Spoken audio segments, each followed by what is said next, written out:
Okay, here's some notes since we haven't done any video, or I haven't done any video for a while, and I apologize. It is sideways right now because I need to be able to reach the basketball, and I'm reaching up too high when I tilt it, the correct way. So I flipped it over on its side so I can work this area here. So let me hold the camera still here. You can see I've started working the basketball in stem stitch. And that is how I'm going to continue working the basketball, rotating it around in stem stitch until the ball is completely filled. And then I'll go in with the black outlines of a basketball to define it. Also, if you see on the picture of the poster, you see there's red like splatters in it. So I'll probably just do that with little tiny individual stab stitches. It's the same in the chicken, and I haven't started the chicken yet. But anyway, there's that. So let's just talk about how far I've come so far. So I've finished the pirate ship. Have I? Yes, except for there's outlining that has to be done, backstitching. This dapper chap looks very nice, except there is some backstitching that has to be done to accentuate his fingers and his sleeves. This I just got tired of because if you look, you can see the rows and rows and rows of stem stitch that I did, and that got exhausting. So I needed a break from that. And for that reason, I came over to the popcorn. The popcorn, if you notice, the red, I'm not sure how well you can see from here, but the red is one of the first things that I stitched on this piece when I had the water-soluble paper tacked down. The first thing I stitched was the white pole for the sky tower. And it just clumpy paper gunk got stuck underneath those stitches. And so I ripped it out and I'm going to restitch it. The same thing happened with the flagpole. So I ripped that out and I restitched it. And yes, I know I need to fill this in. Don't worry. So anyway, I had also stitched the red stripes. And so I don't know if you can tell here, but those red stripes are laying quite a bit higher than the white stripes. The white stripes were stitched after I dissolved the paper. The red stripes were stitched over the paper. So there is paper gunk underneath these red stripes, and I don't like it. I want this embroidery to be flat, and it's not. So I'm not happy with that. I am going to be ripping out the red stripes.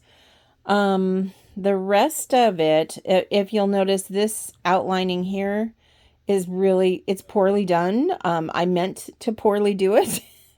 At this point, I was just freaking exhausted from stitching through that paper and I wanted to get done. So I am very comfortable. These are straight lines. Well, they will be straight lines. They're not straight lines now. Look at how floopy they are. I'm very comfortable with being able to eyeball that. So I'm going to rip that out eventually and restitch it. What else? This is the part that really petrifies me, all of this, because it's the neon and there's still quite a bit of paper tufts stuck underneath. You can see these little white fuzzies. And I just keep going over it with the tweezers and pulling them out. It's bizarre how much paper is stuck under there. So right now I'm trying to do all of the simple things. And then I shared the other day on Facebook that I don't know how I got this wrong because on the picture of the bear, you can see he does not have white feet. See that? Those feet are not white. But look at what I did. I made his feet, his paws, white. And everybody was like, oh, I like it. Leave it that way. No, I'm not going to do that because this is a fiber art replica of the poster. And I'm not going to start taking artistic license with the color use. I'm going to do it in exactly the colors, but I am going to mess with the textures, of course. So, I've got the pink. This is just very fuzzy pink. He's so furry. He's so furry. And I haven't even brushed him yet. This is just him, this is just how he looks after being stitched. I'm going to take a mascara brush, a clean one, and brush his hair before I hopefully take him to the framers. I'm hoping that I won't have to frame this myself. And then over here, the way the flag dips, I got that wrong. I was thinking it went that way, but actually it goes out. You see that? How it goes out? And I've got it going in. So I'm just going to add some, this is split stitch with DMC B5200 and some Krynic mixed in with it. So I'm just going to, that's an easy fix. I'm going to fix that. And I think that's a pretty good update for now, Floss Tube. I still have not gotten the fibers for the cotton candy. What I'm thinking I'm going to do, here is what the cotton, where is it? Where is that cotton candy? Oh, my needle minder is over it. Hello. There we go.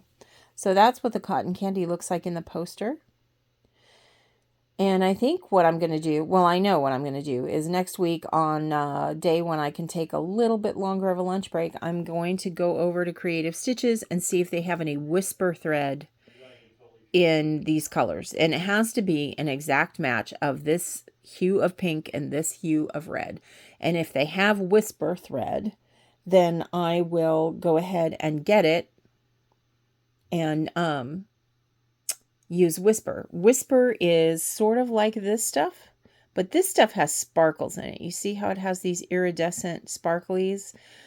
So I cannot, this is fur, right? This is a teddy bear, it's fur. There's also a monkey down here who will be the gold version of this sparkly stuff.